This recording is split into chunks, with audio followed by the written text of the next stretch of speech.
surtout une bonne et heureuse année 2012. Et beaucoup d'amour, s'il vous plaît. Si par-delà les siècles, nombreux de nos philosophes se sont affrontés en des joutes intellectuelles pour définir ce qui de l'existence ou de l'essence ça existe dans la nature humaine, il est un point sur lequel ils se sont montrés unanimes: la cuisine, ou plutôt l'art de transformer les matières premières offertes par Madame Nature en mets comestibles et si possible succulents. Et l'élément fondateur de notre civilisation, le passage du cru au cuit, n'est-il pas la pierre d'achoppement de notre civilisation? Cela a confirmé que la cuisine soit le premier des arts, il n'y a qu'un pas. Premier ou pas, je n'engagerai pas ce débat ce soir, mais ce qui est certain, c'est qu'elle en est un en premier chef. J'ai aimé la cuisine dès mon jeune âge, comme j'ai aimé avec le même enthousiasme la peinture. D'aucuns s'en étonneront, je leur dirai esthétique, qui vit le mieux et le meilleur. Les passerelles sont nombreuses entre les arts et notamment la cuisine et la peinture. Tous deux participent au même idéal d'harmonie, d'un même rêve humain de perfection inatteignable. Les saveurs sont aux cuisiniers ce que les couleurs sont à la peinture. La cuisine et ses écoles se répètent à l'infini. Et s'il est un lieu où il est ardu d'inventer, c'est bien derrière des fourneaux. Les plus grands de nos chefs le savent bien, qui ont fini, après des années de recherche, par se retourner de nouveau vers cette fameuse, dans tous les sens du terme, cuisine ménagère, qui a fait les délices de tant de générations. En cuisine, il n'y a qu'une vraie règle. M. Rabelais le disait fort et haut, on ne fait du bon qu'avec du très bon.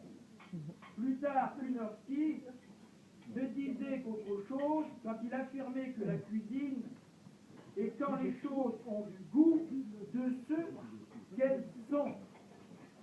C'est dire la chance que nous avons de vivre en France, dans un terroir plein de richesses, fort d'une abondance de produits d'exception et de savoir-faire transmis de génération en génération. Continuer à servir ici, en plein cœur du 3e millénaire, dans ce cher quartier des Halles, notre célèbre poule au pot, comme du temps du roi Henri IV, est un pied de nez au temps qui passe, la preuve d'une continuité rassurante sur laquelle nous nous appuyons. Pour tout ce travail accompli, j'ai eu l'honneur d'être nommé chevalier dans l'ordre du mérite agricole en 1976, puis chevalier de l'ordre national du mérite en 2003, et d'autres bonnes nouvelles sont en cours.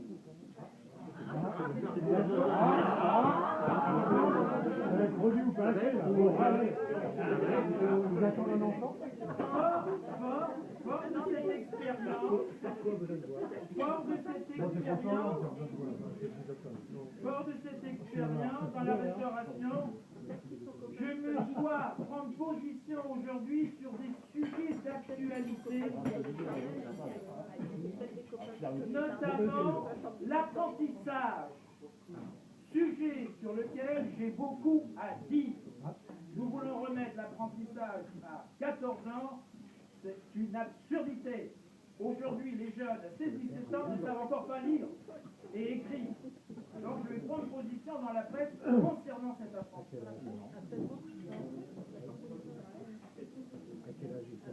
Âgé de 60 ans, c'est ce qui nous a permis de nous réunir, et je l'ai tellement programmé cette année que Madame Stéphanie Gué l'a entendu et m'a proposé de faire ce repas de presse en disant: vous avez 60 ans, il faut qu'on parle de vous.